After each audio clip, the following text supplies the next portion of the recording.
so bright outside. I just wanted to show you guys my view. Because guess what? I'm back in Hawaii again. I know, hate me all you want.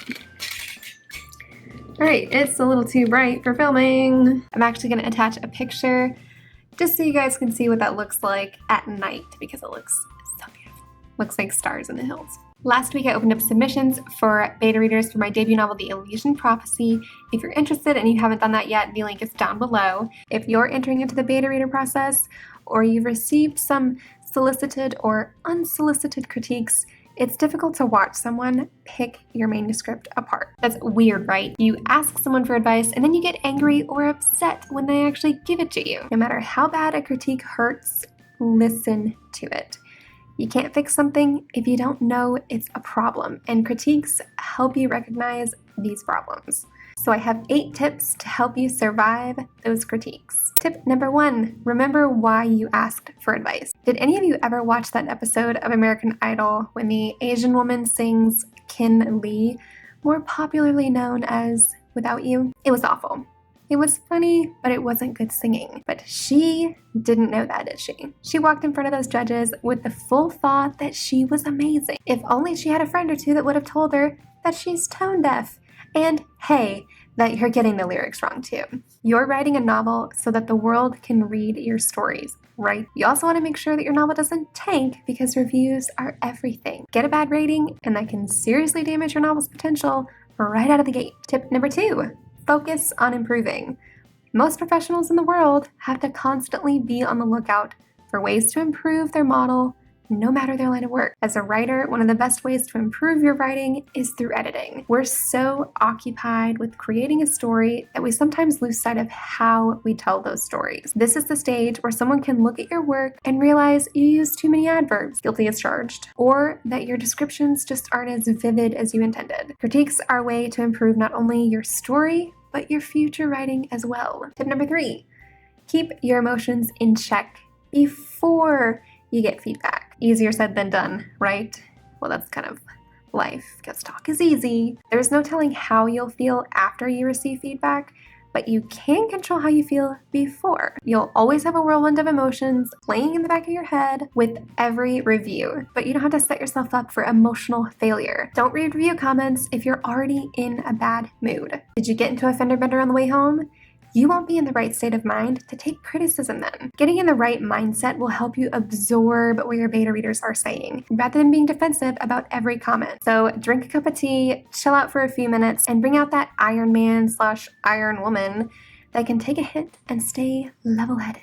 Tip number 4, listen to the majority. It's important to have as many beta readers or critique partners as you can stand so you can see some trends. If you get really nasty feedback from one individual about how terrible your character is, see what your other beta readers think about before letting yourself get worked up. There might be 15 people who absolutely love your character, and then that one person who just hates them. Get to the bottom of why they hate that character. It could be a pre-existing personal bias. If you completely disagree with what one person says, get feedback from others on the topic before just disregarding it. You never know, they could have seen something that the others just missed. Number 5, maintain professionalism.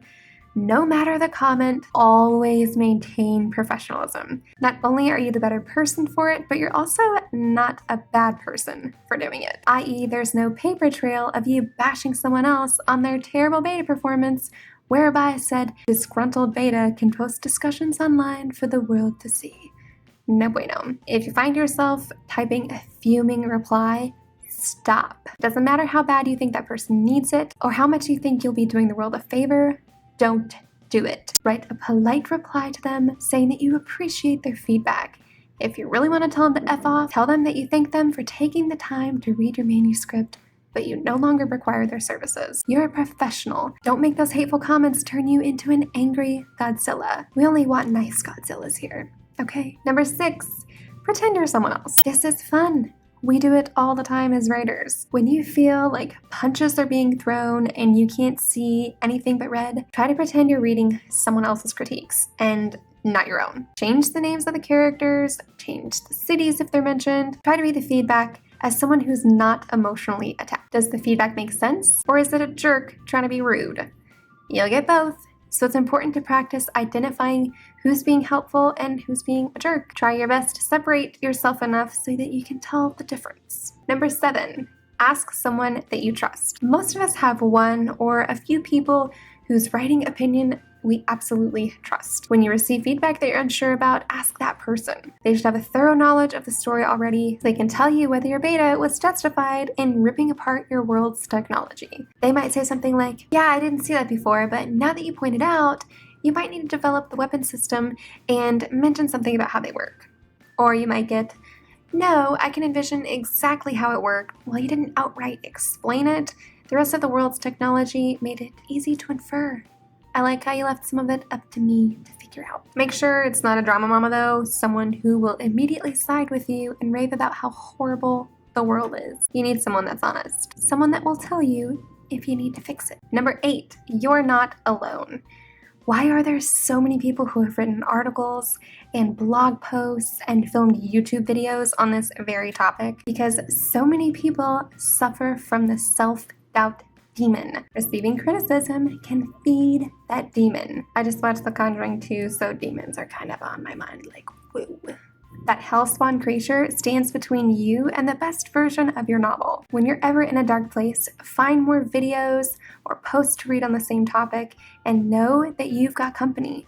You're not a freak for feeling this way. You're attached to something real, something you've poured hundreds of hours into.